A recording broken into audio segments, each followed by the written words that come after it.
Welcome, guys, back to the I Love Wrestling podcast. I'm your host, as always, Justin Woolwine, and we are welcomed by Mr. Jake Redondo. How we doing, my friend? I'm good, man. How are you? I'm doing good. What's California like this time of year? Here in Chicago, we're covered in snow. How's South California looking? Dude, it's actually really hot this week. It's like 80 degrees, and I got to cover up so I don't get a farmer's tan. I like it. Yeah, dude, I was in the sun yesterday and I was burning up. So it's short sleeve weather. Been wearing shorts all week. So not your Nice. typical December 11th weather. It's about to be -6 degrees here, so Uh, it's nice that at least know somebody's comfortable. that's brutal, bro. That's rough.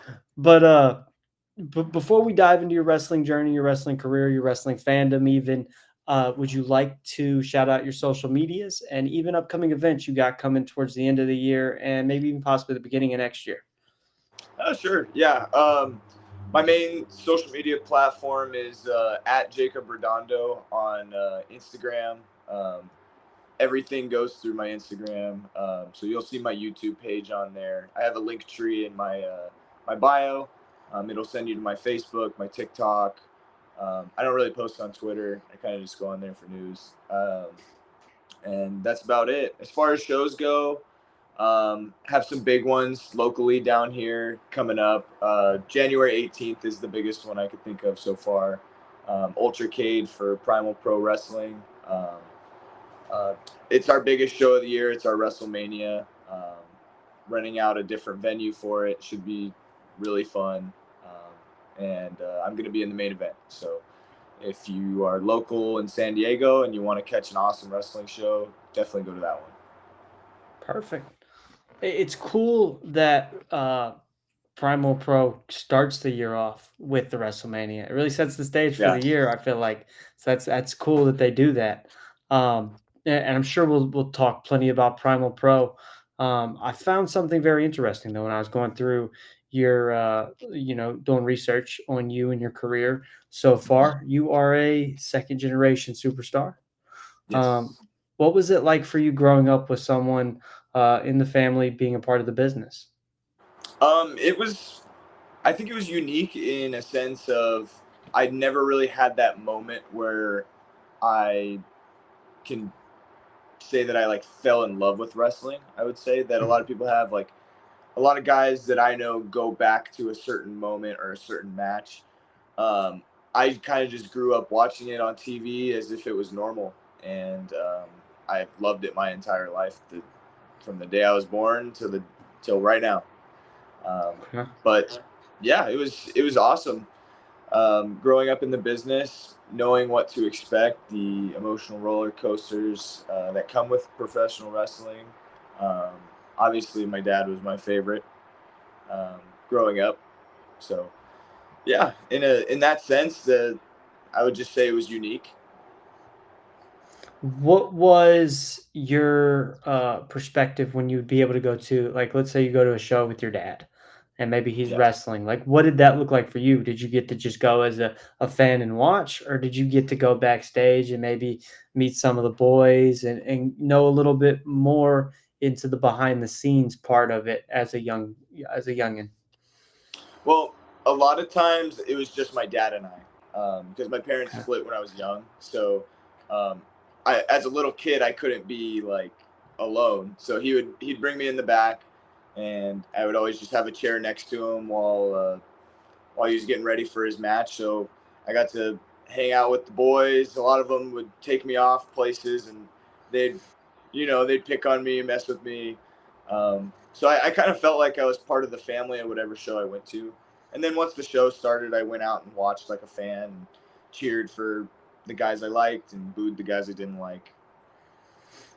So, I mean, but I'm gonna ask a two-parter here.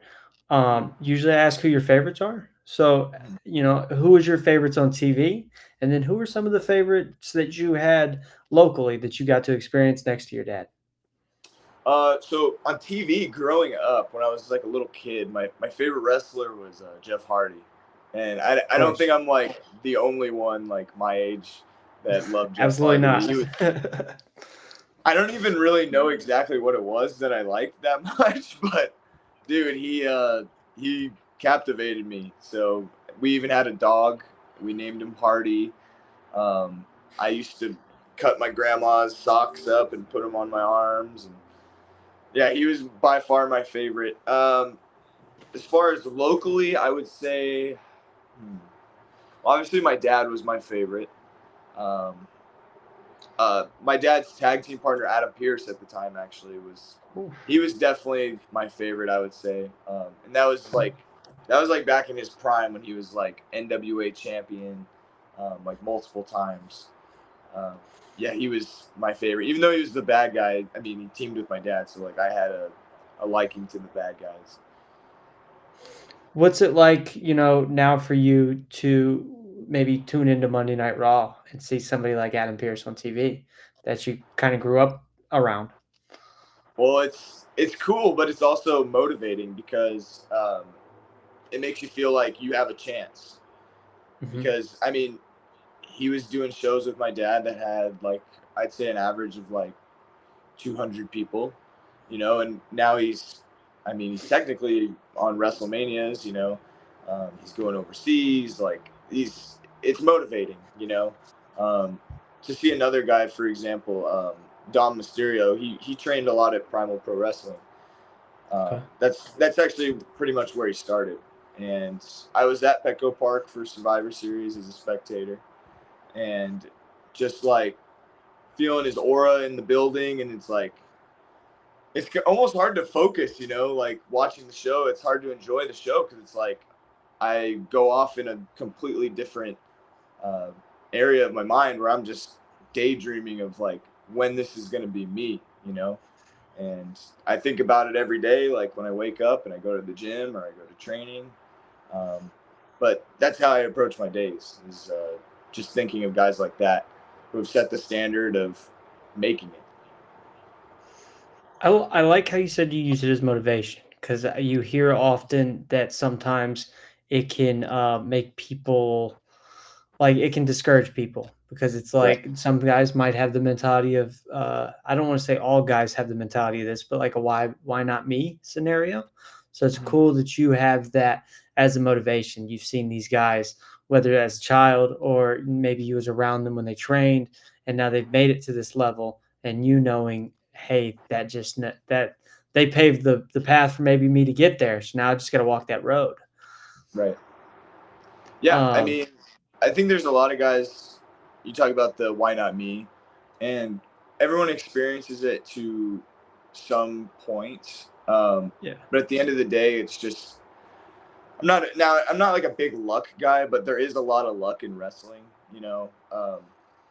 Right place, right time. You just got to trust the process and keep doing what you're doing. And like I said, it's a challenge more mentally than physically. A lot of it is physical, but mentally, on the long car rides and waking up, can't move your arm very well or whatever. So, Absolutely. yeah. Growing up, being so close to everything, was it always your dream to be a wrestler, or did you want to go down a different path, maybe as a child? So plan A was definitely baseball, and Okay. I had a successful career in baseball too. Played varsity baseball 4 years. Played a little bit collegiately. COVID kind of threw a wrench in it, so that kind of got me thinking of like, oh, you know, maybe plan B is wrestling. And I always had the love for wrestling. And when I came back from COVID, uh, so it would have been so my first season got canceled. I think the second season got canceled too, if I remember right. I was just kind of like my heart wasn't really in baseball anymore, so I was just like, man, I was kind of just going through the motions, and every day I'd go to practice. I was like, man, kind of just want to wrestle, and that's eventually what just ended up happening, anyways. Was there like a precise moment or a situation that made you decide, hey, you know what? Kind of skip baseball. We're gonna go for this wrestling route instead. Well, I kind of just knew, like, when I would go to practice, I was just like, for baseball, I mean, I just didn't want to be there, you know? And I think the moment that you're just like not wanting to be there is the time where you just shouldn't do it anymore, you know?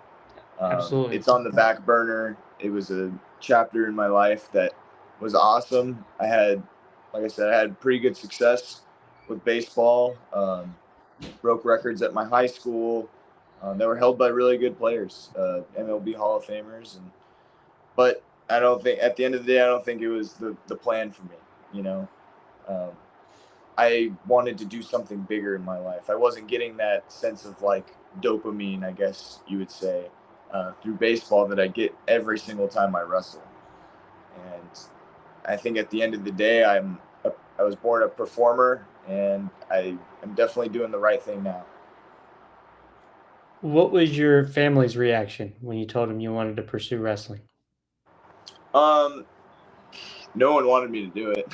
The only one that wanted me to do it was my girlfriend. She's always very supportive. I could go downstairs right now and be like, "Hey, I don't want to wrestle anymore. I want to work at Subway." And she'd be like, "Oh, okay, all right." But yeah, my dad definitely did not want me to wrestle. It's surprising. A lot of people ask me if like my dad trained me, and the answer is no. He didn't want me to go through like the emotions and the physical pain that comes with wrestling. So I started on my own. Um, he kept his hands off. Pretty much, he still does, but he's just my biggest supporter now. He Okay. keeps up with all the shows that I'm on, and um, locally he goes to every single one of them. A lot of them aren't really local anymore. They're more like in the LA area or out of state. So he can't make those ones, but he's my biggest supporter as well as my What do girlfriend. you what do you think made that shift happen? I think I think he was always okay with me being a wrestler, but he just, like I said, he just didn't want, he went through a lot with wrestling, and he just didn't Yeah. want me to go through the same thing of like getting promised this and not coming to fruition, which it happens, you know, it's happened to me already. And I've only been in the business for less than 2 years. So he just didn't want me to do that. And once he saw that uh, I was just gonna go all in on it, he's like, "All right, well, Jake's all in on this, so I have to be all in on it," and I respect that. I like it. So like let's say, you're not getting that support maybe. How did you go? Because I mean, obviously, I'd assume you would think first, hey, maybe my dad would know where I can start training, things like that. Did you seek his advice on where to go, or did you find it yourself? Well, I mean, I would kind of ask him, and he kind of would just give me like short answers at first. So I ended up actually starting at SoCal Pro, Hmm. where my dad was the first champion there, and I Okay. was familiar with the promoter. I knew some of the guys, so it made the process really easy for me. Actually, they welcomed me with open arms, and they taught me everything pretty much. And yeah, that was really about it. And they made my debut very, very special because of the history with my dad, and they treated me like royalty, honestly. I like it. So, I mean, before you even make your debut, what went into the decision to carry on the name? Was it because I know some guys stray away from it. They wanna try to, completely make their own legacy, and then other guys like Cody Rhodes want to go on and carry on that legacy. So, like, what went into the decision making for you to carry on the Redondo name? Well, it wasn't even really a hard decision. Like it never crossed my mind to use any other name um, Okay. other than my. This is my real name. It's my name on my driver's license. So I feel like in my promos I say a line: Jake Redondo, real name, no gimmicks, and it ties into my character, which is it's really me, just turned up to 11. Okay. So, I mean, you mentioned going to SoCal Pro where your family has so much history. What Mhm. did the training process look like for you up until your debut match? Well, everything was the same as everybody else. I didn't get any special treatment as far as training goes. I didn't really get it. I don't think I got any special treatment, to be honest with you. I didn't want any either. I love it. I busted my butt from the day I got in there. I didn't miss a training for the first probably like 6 months. I was going 2, 3 days a week, every single week. Uh, man, I would say I missed like 3 trainings in 1 year. Was there every night they were open? They had to drag me out of there every night to go home because I wanted to work on extra stuff. I was there early, and I think they saw that, which is why they made my debut so special. And I mean, speaking of the debut, I believe it was against Matthias, who I've had Yes. on the channel before. Great interview. If you guys haven't checked it out, go check that out. But walk us through that day for you. What did your debut look like? What were some of the emotions you were feeling, and kind of what was the feedback from everybody afterwards? Um, well, I was before surprisingly, and a lot of people don't believe me, is I wasn't really feeling super nervous, to be Mm. honest with you. I had a lot of friends and family at the show. Um, it just so happened to be a packed show in general, and I got to be honest, like I felt like I belonged. When I got out there, screamed at the top of my lungs right when I hit the curtain, and yeah, I didn't feel any sense of like really butterflies. I mean, you get your normal ones when you go through the curtain, but it's just kind of like a get ready type thing. Um, had a about 9 minute match, and it was awesome. I got a standing ovation on the way back after Matthias beat the crap out of me, and yeah, it. A lot of people said that's one of the best debuts they've ever seen. I know Matthias loved it. Uh, yeah, it's a lot of people told me like, hey, they're not all going to be like that. So I assume that it was really good, and I just remember going home and watching that same match like over and over again. And funny enough, I was like deathly ill like after that match, like for some reason. Uh, so I watched it over and over again on my phone. I just remember like hearing my name on the broadcast. It was like the coolest thing ever. I felt like a little kid. So I know from talking to other people and like doing research on SoCal Pro, um, Matthias sometimes helps with some of the training. Did he help train you at all? Yeah, I would say Matthias. He had a hand in my training. Um, Okay. I think a lot. There wasn't really like one like head trainer Mm. necessarily that I would say like, oh, like I give everything, all the credit to that guy. Um, when it comes to SoCal Pro, but yeah, he had a hand in me. He kind of took me under his wing. We would ride to training a lot together. Um, yeah, he. I do owe him a lot, and I can't wait to wrestle him the next time I do. Do you think that, being so close with Matthias before your debut made the debut and the match even more special? Yeah, I think so because it was we had an idea of what we both wanted to do and what we wanted to accomplish, and we did just that. And we obviously weren't the main event, but I think we were the reason everybody was there. And he was at a point in his career where he was trying to break through to the main title picture, and obviously at my point was I was just trying to make a name for myself, and you know he's legit in there, and he made a name for me, and I think I pushed him into a spot where he got to wrestle somebody really athletic and showcase a lot of the move set things that he can do that he can't do with just everybody. And I think we both came out looking stronger than we went in. He's the current SoCal Pro heavyweight champion.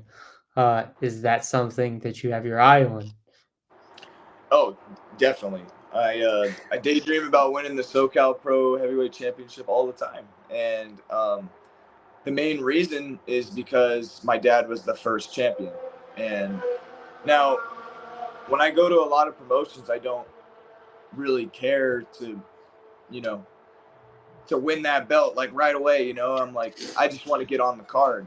But when it comes to SoCal Pro, um, that's one of my goals. That's something I write down. Uh, Going into the year 2026 is winning that championship, because it's the only title that still exists that my dad held, and I think that moment would mean a lot to people as well as me and my dad. So that is on my checklist, and I know Matthias and I would tear the house down if we got to lock up again. I mean, just painting, I guess, a perfect scenario or like a storybook scenario. Would you like your dad to be the one to hand you the belt? Um, well, at the end of the day, it's got to be natural, but yes, I think if he did that, I would probably be crying quite a bit, and I think he would too. Absolutely. But I also think a lot of people in the audience would. Yeah. Um, yeah, so I would love Okay. that moment, honestly. Okay. Yeah, I'm getting Just goosebumps thinking about it. I believe in manifestation a little bit, so I just figured I'd throw it out there just in case it hasn't been thought of, which I'm sure you've thought of it, but maybe I just figured we put it out loud just in case. Yeah, clip that. Clip that. It will be clipped. Um, just in general. I mean, we've talked a lot about SoCal Pro, and just I want to know how important would you say the company's been to your career so far? Well, it's not just my career. I would say SoCal Pro has been a very vital thing in my life. Um, Yeah. it was really my first like kind of sense of the indies. Like, I mean, a lot of people don't understand like what independent wrestling is, and they've been around for 18, going on 19 years in April, and I think I've been to at least one show every year of my life, even when my dad's not. Well, not every year of my life, obviously, but like every year of its existence, and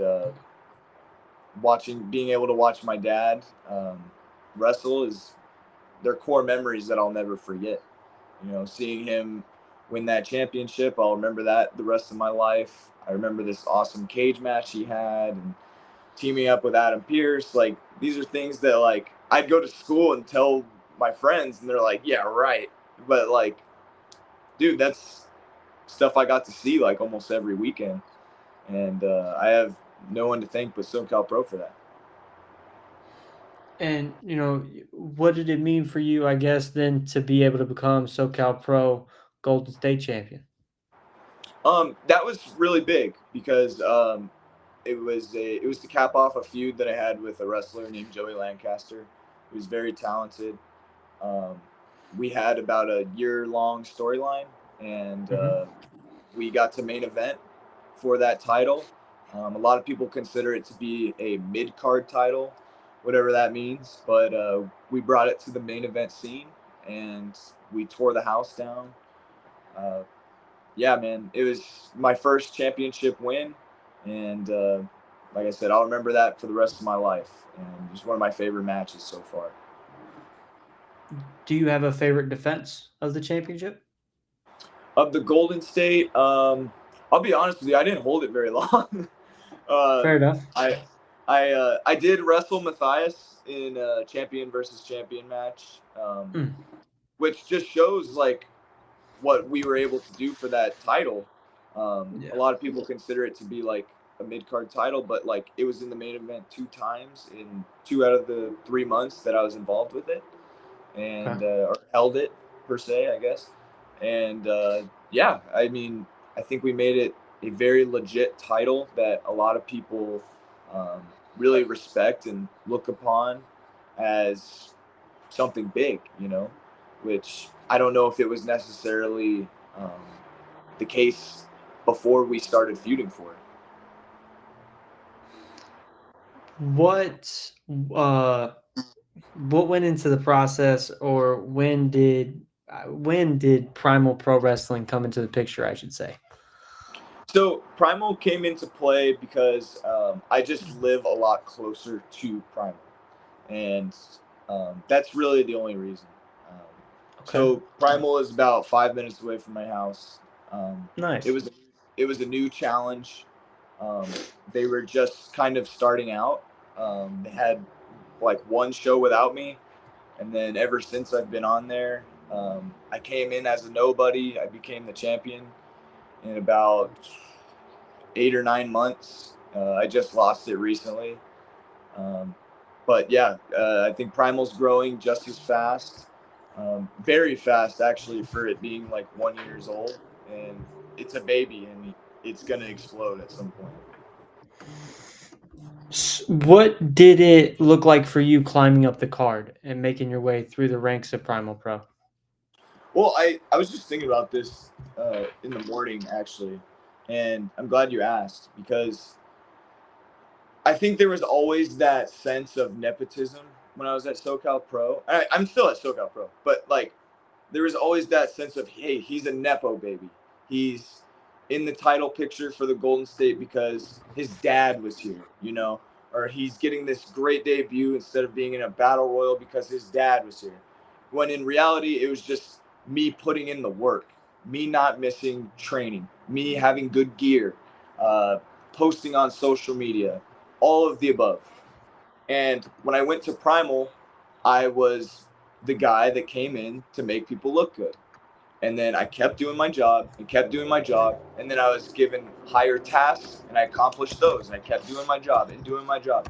And then I'm trusted with these big positions. And I'm one of the top players there now.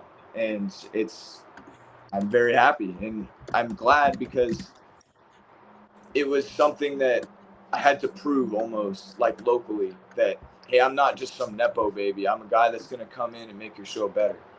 Whether it's Primal, whether it's uh, TV tapings, whether it's out of state, like I'm going to come in and I'm going to give you my best effort. And that's all I could really do. Have you had to fight that stigma of like the nepo baby comments, or is that something that kind of only happened there? To be honest with you, no one's ever really approached me with it, but I kind of just like used it as like a self motivation type thing. No one's ever came Okay, up to me and said like, so it's "You're a nothing nepo." outward. Okay, No, right, right. I just want to make that very okay, clear. Yeah, like okay, good. everyone at SoCal Pro welcomed me Mm, with open arms, like I said. But it was just kind of like I can't be in the mind of everybody, and I wanted to debunk that if there was ever that stigma of, okay, hey, he's a nepo baby. So I wanted to get out of my dad's shadow in a way. Not that like I'm ashamed of having my dad, obviously, like why would I be? But I wanted to, and he said the same thing. You got to be your own person. You can't just be Jason Redondo's son. You have to be Jake Redondo standing alone. And that was kind of my mindset when I went to Primal, is to try to accomplish that. okay, okay. Um, something like we've talked about the climb through it a little bit. Walk us through the day you become Primal Pro Champion and kind of the emotions you're feeling to I guess reach the top of this promotion that, like you said, you had to fight from the ground up. Right. Um yeah, man, it's definitely a day I'll remember forever. Obviously, but it was a great honor to win the championship at Primal. I remember the hours leading up to it. I People would call me champ. I'm like, oh, well, I'm not champ yet, because you never know what could happen in there. Yeah. I blow a knee out, you know, uh, hurt myself, can't finish the match. It was just one of those things where I'm just like, I can't wait, but like, I also don't want to um, jinx it, because it's like it was almost like a pinch me, I'm dreaming type thing, and that match was, I would say, that was probably the most perfect 10 out of 10, nothing went wrong match I have ever been a part of. It felt like everything worked, like the crowd was just insane that day. And Man, I'm getting the goosebumps. But yeah, it was just a special night there, and I'll never forget it. How'd you celebrate? Um, well, I took a bunch of pictures after the show with with people, which is always my favorite part because I love the fan interactions. Yes. But we went to Yard House and destroyed some food because I had been dieting all month for that match to look good. I love it. I mean, I asked this about the Gold State Championship. How did you, or what was your favorite defense, I should say, of the Primal Championship? My favorite defense, they're all great in different ways. Honestly, I really love the run that I had with the title. Um, a lot of people say I elevated other people, but in reality, they're stars on their own. And I got to wrestle people that I've never wrestled before: Michael Hopkins, Xander Phillips, Frankie Flacco. I got to wrestle so many guys, um, and in a way, like make them better as they were making me better. But as far as my favorite, um, we had a triple threat at a show called the Terror Dome. That's Mm. basically Primal's Royal Rumble, and we tore the house down there. Um, Chairs, dives, everything. Crowd was electric that night too. That would probably be my favorite because those were two guys that I started out with. One of them being Joey Lancaster, who I beat for the Golden State, and then Frankie Flacco is somebody that I started out with as well. Um, just having that wholesome moment of uh, the three of us just putting on a show was very fun. Something else I found, interesting about your career so far is you've done work with United Wrestling Network's Championship Wrestling, which some might know as Championship Wrestling from Hollywood. How did you get to start working with them, and what's that journey look like? So a lot of that stems back to when I was a kid. Um, the owner and producer, Dave Marquez, who was involved very heavily in the NWA, had a partnership back in the day with SoCal Pro, and they would be around a lot when my dad was at SoCal Pro and he was the champion. So I remembered him as a kid, um, and I friended him on Facebook. I asked him if I could get a shot on the show, and he's like, "Well, normally I don't really do this, but sure, come try out." I had a tryout match, and I got added to the roster. And ever since, I've been on almost every episode. Not every episode, but I've been at almost every taping, aside from a few times where I was banged up.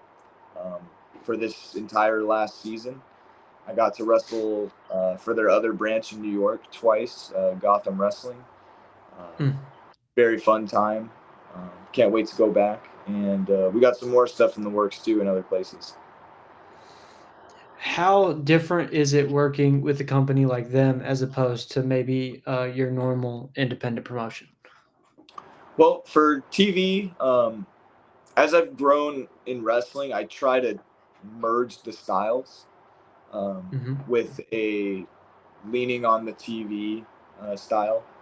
But you got to work those cameras. You gotta show the face to the cameras. You're wrestling for the people at home rather than the people in the audience, which sounds crazy because the people at home are at home, but the people in the building are already there. So we're trying to get the attention of the audience at home, and that's something I had to learn at first, but I feel like I'm getting better each time I do it, and I have a blast each time I go there. It what's the so like when you're in California, I'm sure the reaction is different than the reaction in New York. Can you explain what those different crowd reactions are like for you? Well, I think a lot of wrestling that takes place in Southern California isn't seen in the East Coast because we're really lucha based here in San Diego, especially as well as LA. So when you take certain aspects of that and take it over to New York, they're like, wow, I've never seen this before. So certain things that don't get a reaction here get a crazy reaction over there. And, you know, certain things that you pick up from New York, you bring here, and it's the same thing. You know, it's just different styles, which is why why I'm really grateful that I actually wrestle based in the area that I do, because I feel like it's made me a better wrestler learning lucha, um, you know, catch wrestling, grappling, the whole 9 yards. But uh, yeah, I feel like I could wrestle any style, and yeah, I could take it anywhere. How did you get on the Crash Lucha Libre's radar? So I was on a show called Fearless Lucha Libre down in San Diego back in July, and had a cool fatal four-way match, and I think they had a scout. I guess he would be considered a scout, or he's in charge of booking American talent. He came up to me after the show and he was like, "Hey, do you want to wrestle at the Crash?" And I was like, "Well, I've never been outside of the United States before, but yeah, I'm down." And he picked me up by the border, brought me over, had a fun first match on the card, and I was back in the United States about 9:30 p.m.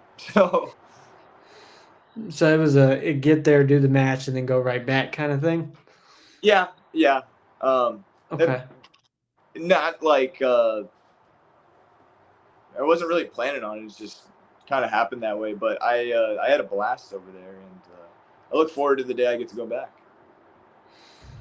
What's so like we've talked about the different crowd reactions in the States. I've heard crowds in Mexico are completely different. Was that a shock for you, or was it something that like you kind of expected to happen? So the thing is, we call it lucha crowds. Is Hmm. they're usually very silent because they see all the flippy dippy stuff. You know, they're very accustomed to flashy moves. What surprised me is I did a European uppercut, and I felt like it was the biggest pop of the entire match. And so I went off of that, and I kept. They love the strikes down there. I don't know if they don't see them very often or what, but yeah. And then it also helps that I'm American, so I look different from some of the guys down there. I was one of the only ones not wearing a mask, so they were able to see my facial expressions, and I feel like I got a really good response down there, which is all that matters. Have you been back to Mexico since then? Not since then, no. Okay. There's been talks of bringing me back, um, but I think they try to rotate some of the American talent, and they've been bringing in like bigger names than me. Um, like I'm just trying to think. I know the Good Brothers were down there. I think Baron Corbin is going down there. Guys like Yeah, that. So we'll see. Not really up to me, but I would love to go back. in due time. In due time. Right. Just I mean, seeing how you've at least made one trip down to Mexico, are there any other countries that like maybe you'd like to chip off in 2026? 2026, I'd really like to get out to Japan. I was actually gonna go this month, but I wasn't like booked or anything, but I was just gonna go out there and try to get on some shows. But I guess a lot of them don't run during the holidays, December time. So I'll try to go out there at some point in 2026 for a couple weeks, try to train, try to learn some new things, and hopefully add that I've wrestled in Japan on my resume. Absolutely. As far as locally, or as local as it gets, where were some of the promotions that you haven't worked yet that you have on your radar that you'd like to maybe get a foot in the door and start climbing the ranks there? Locally, now would you say like in California or how local? California, maybe even the surrounding states. I know I've heard from like guys in the Utah, Colorado area, Nevada area. Sometimes stuff spread out. So Yeah. like, just in that region, I guess the southern West Coast region. I would say one that comes to mind would be West Coast Wrestling, um, Okay. up in North Cal, and that's one that that's very respected here. I would love to wrestle there. FSW, Future Stars of Wrestling, would be another really good one to add to the resume. As a lot of really good talent has gone through there. Trying to think, there was a promotion called IZW in Arizona that Hmm. was really on my radar, but I'm supposed to debut there January 9th, I believe. Nice. So yeah, so I'll be able to mark that one off pretty early. I've never wrestled in Arizona, so I gotta know. hit every state at some point. Definitely. I know, like, um, before like starting to get you guys from SoCal Pro in that area, the furthest west I've had anybody on was some of the guys and girls from Rocky Mountain Pro, and just looking at your character and some of your work, I think you'd be a shoe in there. And Yeah, that's not too far away. right. Well, yeah, I mean, if they come calling, I would love to participate. Definitely.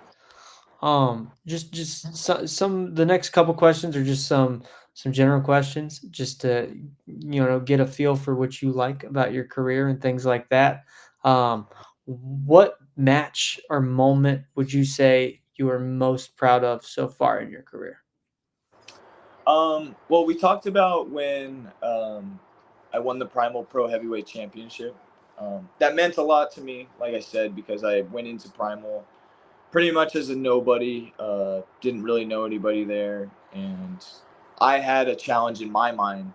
Not like I said, I just want to make it clear that like no one really said I was a nepo baby or anything, but like to get out of my dad's shadow and make a name for myself, um, doing that felt like I solidified it to a certain point.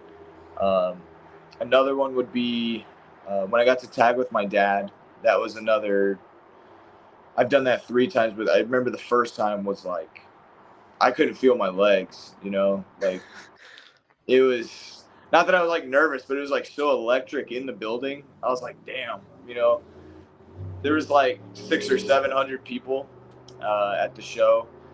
Uh, One of their biggest draws that they've ever had at SoCal Pro, and I remember I was about to go do a dive onto 2 other guys, and my legs, like I literally could not feel them. I felt like I was floating when I hit the ropes. Something fun I always like to throw out here is, do you have any dream matches? uh, Not necessarily like opponent wise, because like I want to wrestle everybody, so everybody's a dream opponent for me. But goals is I would love to get signed, obviously, as well. Every single guy that steps into the business should want to get signed, or they're in it for the wrong reasons, I guess. But I mean, kind of. But the goal is to get signed and to be on TV as much as possible. Whatever I got to do that. I'm trying my best. So that's kind of the best answer I could give you. As far as dream matches, not really anything specific that comes to mind because I'm very open minded with who I wrestle. I like it. Has the idea of wrestling your dad ever came across your mind? Yeah, but I just don't think it would be super believable because we just anybody that knows my dad and I know that we love each other a little too much. Uh, I think I Yeah, think we work really well together as a tag team, and as his career's winding down, I think he just wants to be a tag, and I totally respect it, and I think we've knocked it out of the park 3 times, and however many matches he has left in the tank, I think we're going to continue to do that. definitely, definitely. One more question, then I'm gonna let you go. Um, we've talked a little bit about some of the goals you might have coming into 26. So it just leads to the question: what are your biggest goals that you have set for yourself that you want to achieve in 2026? So I'll put it out in the universe. Some of them are the same as 2025. Um, I will say that I want to wrestle in 3 new states that I have never wrestled in before. One new country, so Japan, whatever, and then the third one is probably the toughest one, and that would be winning a championship that's showcased on television. Um, Okay. whatever promotion that is, but that's my goal. So we'll have to see if that comes to fruition or not. But I'm gonna put it out there and give it my best go. I mean, just throwing stuff out there. I mean, the first one that comes to mind championship wise is that ID championship. So it's Yeah, something that's possible. Um, I Jake, I mean, just want go ahead. I would love to. I would love to. Absolutely, absolutely. Man, it was a pleasure, absolute pleasure. Thank you so much. Um, I'm gonna have to get your dad on here. Now that we've talked Yeah, about him, we've got some stuff, which is something maybe we could talk about after, off air. But I just want sure. to say thank you. I really enjoyed this. I really enjoyed learning about you. I always throw this out here. If you ever want to come on for a part two, maybe a little follow up, catch up. Maybe after you make that trip to Japan, or you got that SoCal Pro Heavyweight Championship over your shoulder, I'd love to get to chat again. So the invitation's there. Oh, of course. Hey, I reached out to you, so I'll come on anytime. Fair enough. Uh, before we go, I know we did at the beginning. I always also do this. Would you like to shout out your social medias just one more time, just in case for some reason somebody wasn't paying attention or listening? Sure. Yeah. My main social media platform is Instagram at Jacob Redondo. Um, everything else can be found in my link tree in my bio on Instagram, and I try to make it as easy as possible. So just follow me on Instagram, and you'll find everything else in my bio. Perfect, man. Jake, I'm gonna just leave this at see you next time. Yes, I will see you. Thank you.